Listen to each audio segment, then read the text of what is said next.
In their case, it was the operators of their nuclear plant. Also to honor John, we've asked Llewellyn King to come up and say a few remarks.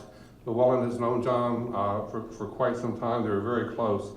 Most of you know Llewellyn. Llewellyn is the producer of White House Chronicles. Llewellyn?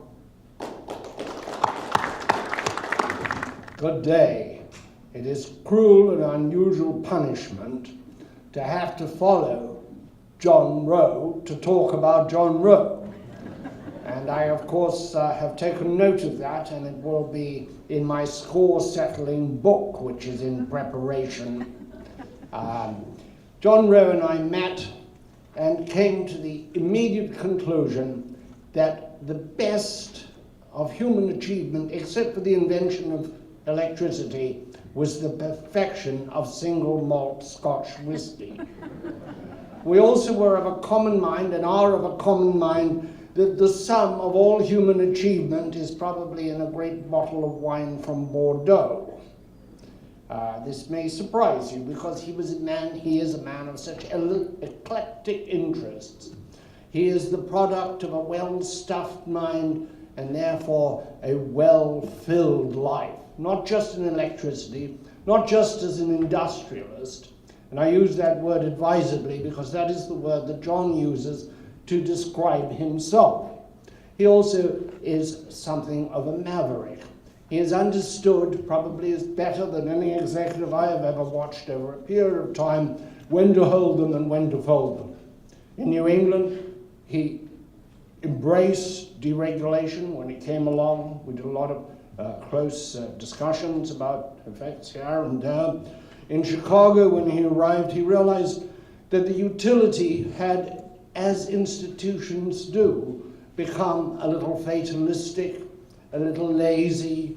In those things, he was tough and ruthless. In other things, John the professor, John the thinker, John the historian, John the gourmet, John the friend, was quite different. There was great generosity, both of thought and of his own resources.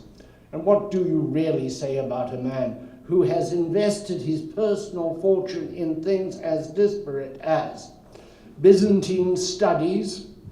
Well, that might have something to do with the utility business, I don't know. Greek history, the Holocaust, charter schools, a whole range of fabulous things. Parochial schools, virology, endowed a chair in virology because he sees the danger in viral diseases. But his great passion, in my experience, his extraordinary, overwhelming passion, has been for history. And we have not always quite agreed on this, because sometimes I think of history as being a litany of human folly. And John said, no, no, no. It's stories, Llewellyn. It's stories. It's wonderful stories. And his own knowledge of history is quite terrifying. Do not try to challenge him on it, because you will be crushed. Very nicely, but you will pick yourself off the floor. When he was going with Jean to the Languedoc, Languedoc is the poorest prefecture in France. It's one that Linda Gasparella, my wife, who's at the back of the room, and I know.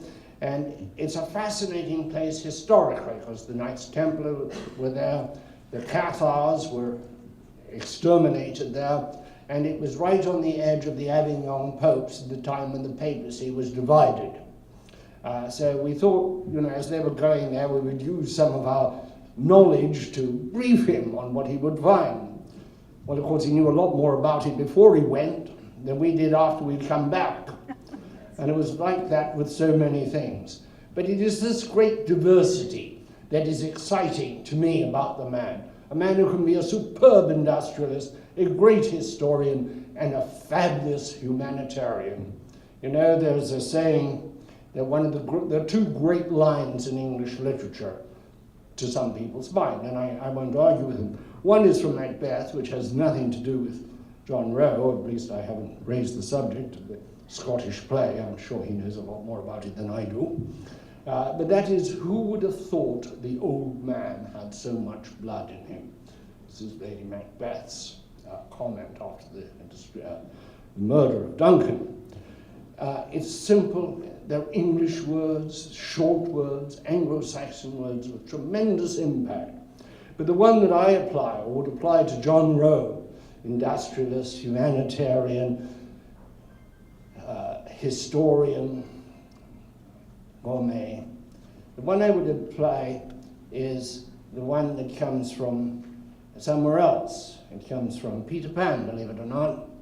And it's when one of the children says to the mother, "We are glad of you." So I would say to John Rowe, we are glad of you. If we are a kid in the ghetto in Chicago hoping to get a decent education in one of your schools, we are glad of you. If we are a virologist working in the university in the chair that you have endowed, we are glad of you if we study Byzantine history because you have made that possible. We are glad of you for your love of Egyptology, your knowledge of Egyptian history. We are glad of you for your contributions across the full spectrum of the human experience. And we are glad of you because we have had the remarkable privilege of working with you. And I hope very much that I will continue to have that privilege for many years.